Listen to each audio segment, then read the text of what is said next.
তোমার জন্য লেটেস্ট একটি গাড়ি আর ভাড়া বাড়ির বদলে নতুন ফ্ল্যাটের চাবি পাঠিয়েছিলাম, কিন্তু তুমি তা ফিরিয়ে দিয়েছ। তাতে আমি কষ্ট পেলেও মনকে কিভাবে সান্ত্বনা দিয়েছি জানো? আজকে আমার জন্মদিনে তুমি এসে আমাকে উইশ করবে সেই আশায়, কিন্তু তুমি আর এলে না। তাই এই মনে যে আগুন লেগেছিল, ওই শাওয়ারের নিচে বসে তার নেভানোর চেষ্টা করছিলাম, কিন্তু অন্যের গাড়িতে চড়ে তার জন্মদিনে যাচ্ছিলে জানার পর সেই আগুন দ্বিগুণ হয়ে গেল, আর তাই হয়ে যাচ্ছে। তা না করে তুমি আমাকে জ্বালিয়ে দিলে শান্তি পেতাম। নেভার। তাহলে আমার জন্মদিন কি করে পালন হবে? এসো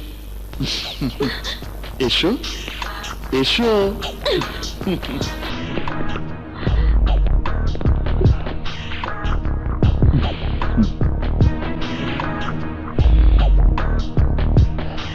দেখো, আমার জন্য তোমার মনের মাধুরী দিয়ে সাজানো সেই জন্মদিনের সাজে আমিও সব সাজিয়েছি।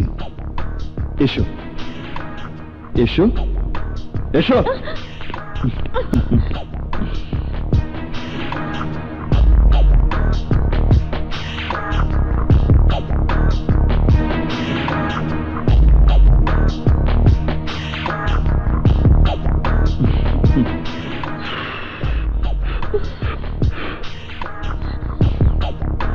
নাও, আমার হাত ধরে কেক কেটে আমাকে খাইয়ে দাও।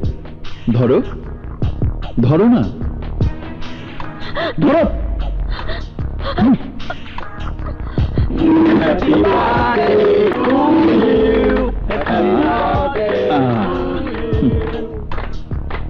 কি ব্যাপার, তুমি উইশ করছো না কেন?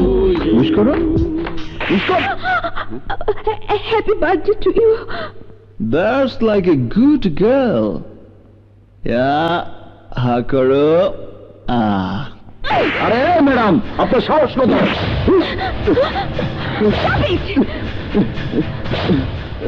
ওকে ধন্যবাদ জানান ম্যাডাম। সরি, ওর কথায় তুই নতুন জীবন ফিরে পেলি। আমাকে মাফ করে দিন ম্যাডাম।